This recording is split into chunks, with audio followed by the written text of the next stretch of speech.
गुरुर्विष्णु गुरुर्देवो महेश्वरा गुरुः साक्षात् परं तस्मै श्री गुरुवे नमः। ध्यानमूलं गुरुर्मूर्ति पूजामूलं गुरुपदं मंत्रमूलं गुरुर्वाक्यं मोक्षमूलं कृपा अवखण्डमण्डलाकारम् व्याप्तेन चराचरम् तत्पदं दर्शितं येन तस्मै श्रीगुरुवे नमः। तुभंगं गुरुपदकंजय कृपा सिंधुनिर्रूप हरि महामोहतम पुण्य जासु वचन रवि कर बोले सदगुरुदेव भगवान की जय। हृदय में स्थित परमात्मा राम की जय।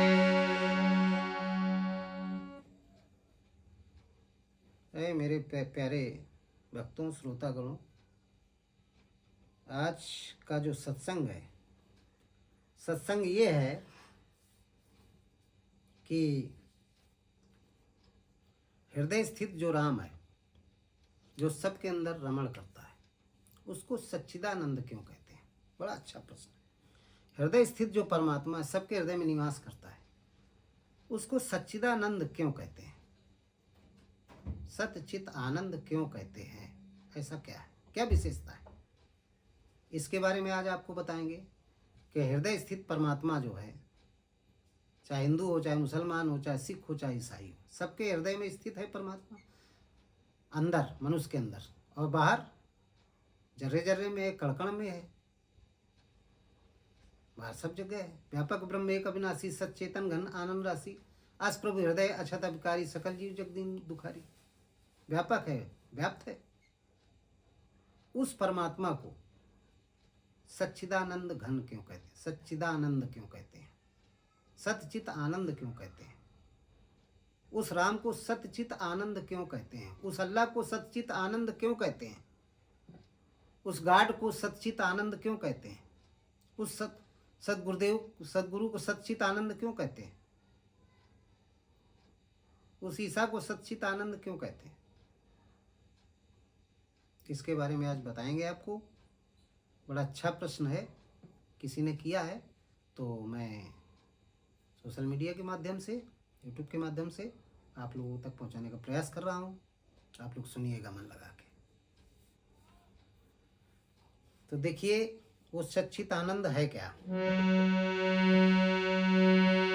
राम है क्या? कि राम ब्रह्म व्यापक जग जाना, परमानंद परेश पुराना। राम ब्रह्म व्यापक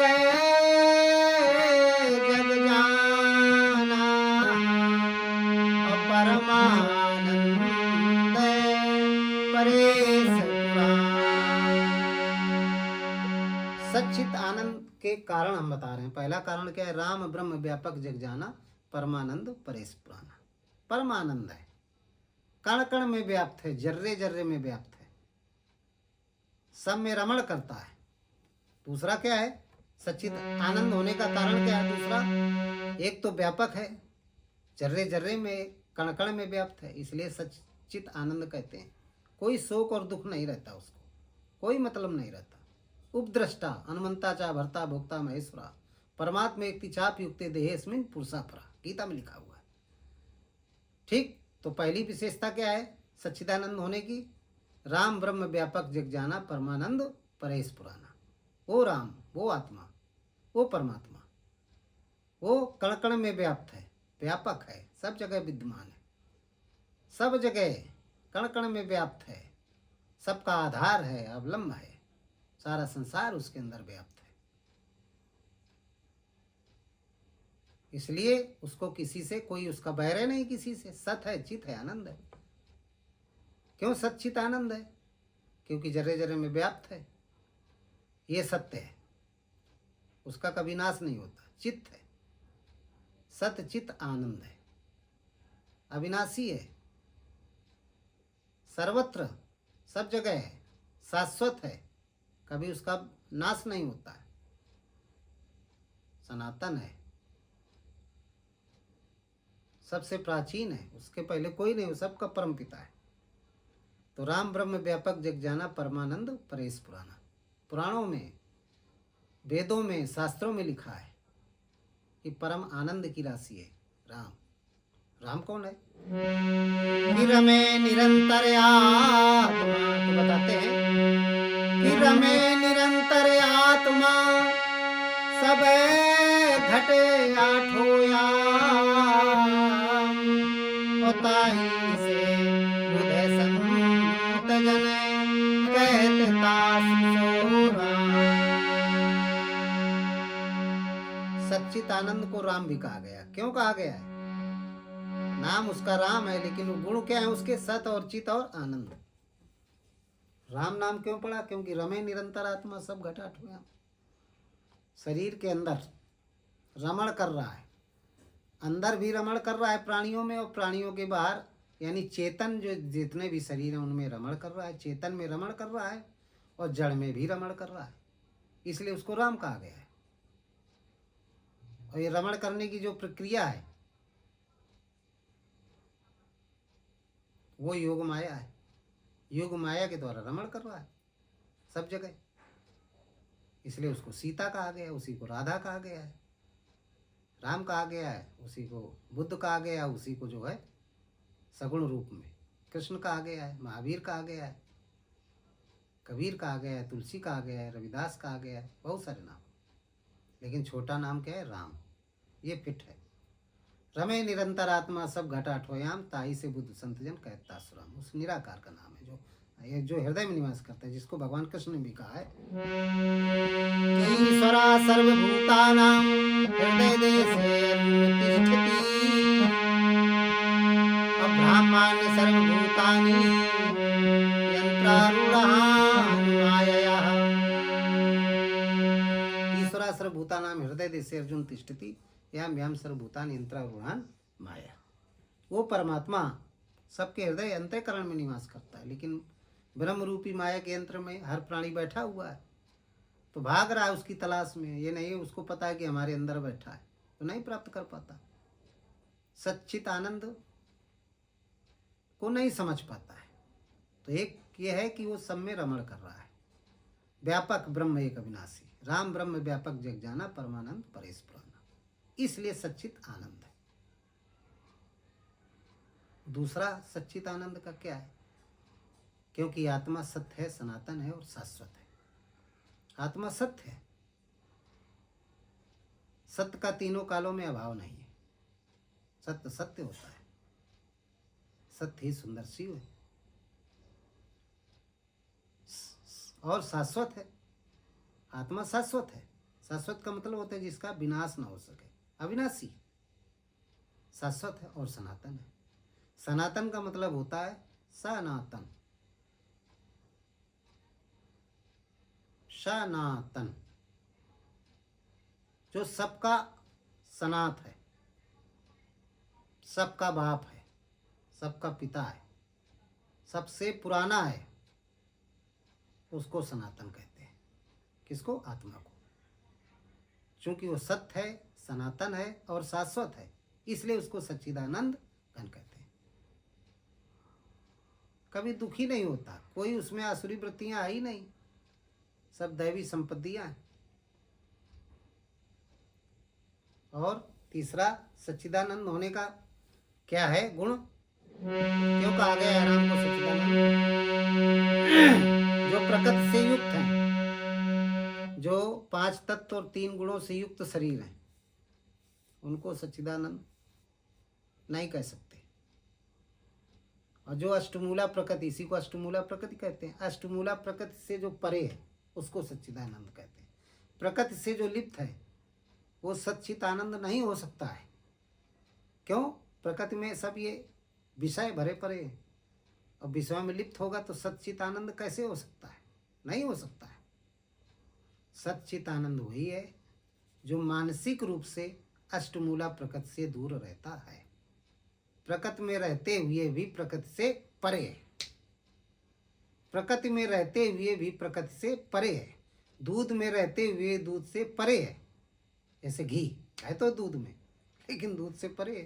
परे का मतलब है पड़ा है दूध में, लेकिन प्रसुप्त अवस्था में आप जान नहीं पाएंगे। बिना सदगुरु की कृपा से, बिना जो है विधि के, तत्वदर्शी महात्मा की बताई हुई विधि के अनुसार, नाम जप की जो विधि है उसके अनुसार उसको नहीं प्राप्त कर सकते। तो परे है, तो उसके लिए लिखा है दूसरा अगला कि सच्चिदानंद क्यों है कि प्रकृति पार। तो स्वामी जी ने लिखा है, भगवान शंकर ने माता पार्वती से कहा कि सच्चिदानंद का अगला कारण क्या है कि प्रकृति पार प्रभु और सब बुरे बासी और ब्रह्म है निरी है विरज अविनाशी। प्रकृति पार प्रभु सब बुरे बासी और ब्रह्म है निरी है विरज अविनाशी। क्योंकि वो प्रकृति से परे है, प्रकृति से परे, प्रकृति पार प्रभु सब उर्वासी। प्रकृति से परे लेकिन फिर भी सबके उर में रहता है। ब्रह्म निरी विरज अविनाशी, वो ब्रह्म विरज है, रज से अलग है, उसके अंदर रजोगुण है ही नहीं, विरज है, अविनाशी, अविनाशी है। कोई राग है ही नहीं, कोई राग द्वेष कुछ भी, कोई भी जो है आसुरी वृत्तियां है ही नहीं, सबसे परे। कैसा परमात्मा है, सभी वृत्तियों से परे।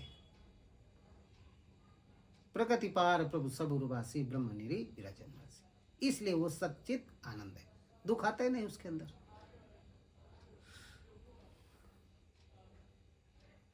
प्रकृति पार है।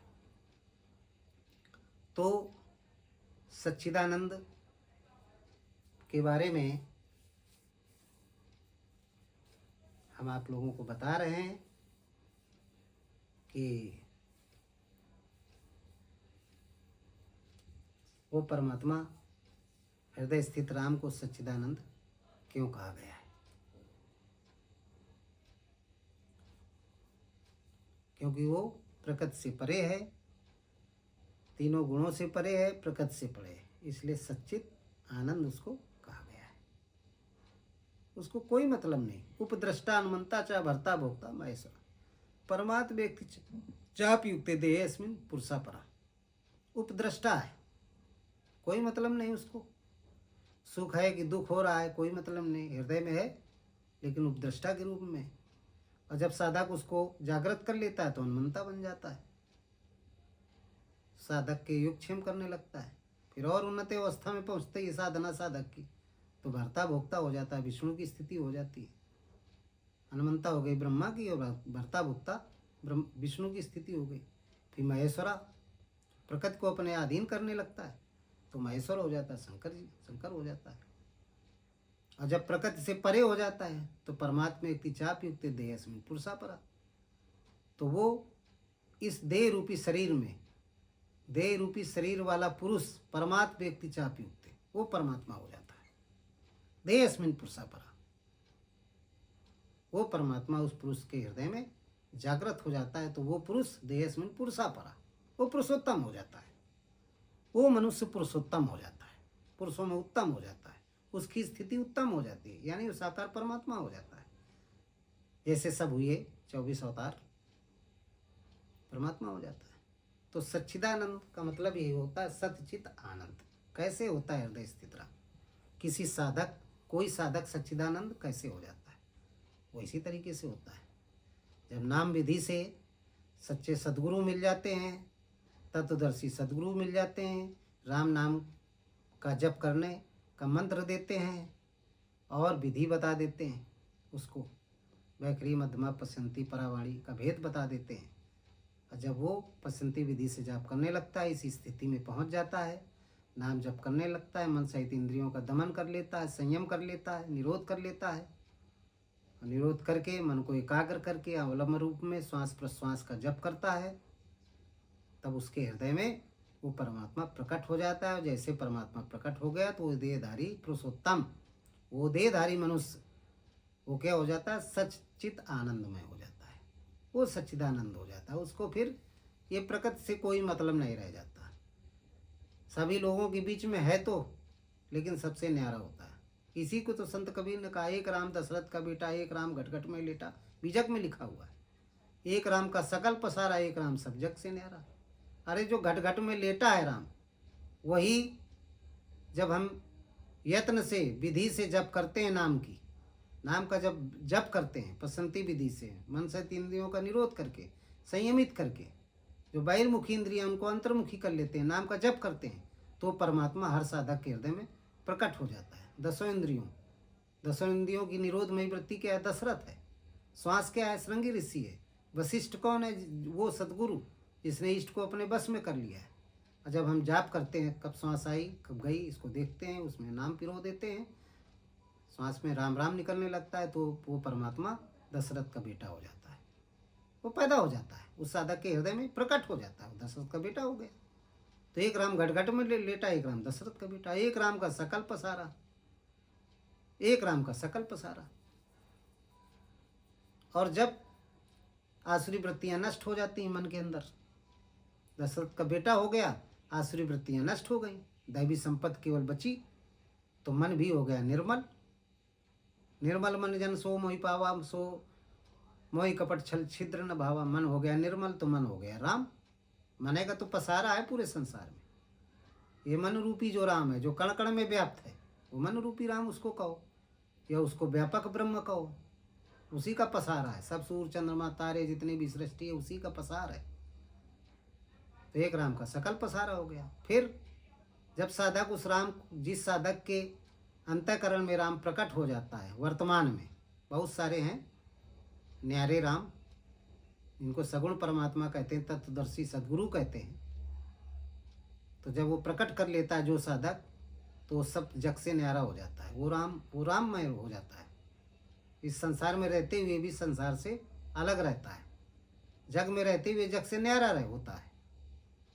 एक राम सब जग से न्यारा, वो सच्चिदानंद स्वरूप हो जाता है। उसको संत कबीर ने सच्चिदानंद स्वरूप कहा, उसकी स्थिति को सच्चिदानंद स्वरूप कहा। कोई दुख नहीं होता, कोई शोक संताप कुछ नहीं रहता उसके अंदर, कोई मतलब है नहीं। भगवान का भजन करता है, राम राम अमृत पान करता रहता है। जो जाने सो देव जनाई, जानत तुम्हें हो जाए। उसकी स्थिति क्या हो जाती? जो इच्छा करी हो मन माही, हरि प्रसाद कछु दुर्लभ नहीं। सब कुछ उसको प्राप्त होने लगता है, सारे स्वर सारी सिद्धियां सब कुछ उसके अंदर आ जाती है। लेकिन जब उसको कोई इच्छा ही नहीं है, इच्छाओं का दमन कर दिया है, अब भाई मुझे खाना ही नहीं है, सारे 56 प्रकार के भोजन रखे, तो क्या मतलब है 56 प्रकार के भोजन से? आसक्ति ही नष्ट हो गई। ब्रह्म अहम ब्रह्मास्मि, ब्रह्म के समान हो गया। ब्रह्म की कोई इच्छा नहीं रहती, कोई दुख सुख नहीं रहता है, तो मानव सच्चिदानंद स्वरूप हो जाता है। तो हृदय स्थित वो राम सच्चिदानंद स्वरूप हो जाता है, वो देहधारी राम सच्चिदानंद स्वरूप हो जाता है, वो साधक सच्चिदानंद स्वरूप हो जाता है। तो आप लोग समझ गए होंगे कि हृदय स्थित राम को सच्चिदानंद क्यों कहा गया है। सच्चिदानंद है वो, इसके हृदय में प्रकट होता है, वो मानव शरीर, वो नर रूप हरि सच्चिदानंदमय हो जाता है। तो वो इन्हीं शब्दों के साथ आज के प्रसंग को समाप्त करते हैं। बोलिए सद्गुरुदेव भगवान की जय। हृदय में स्थित परमात्मा राम की जय। सर्वे भवन्ति सुखिनः।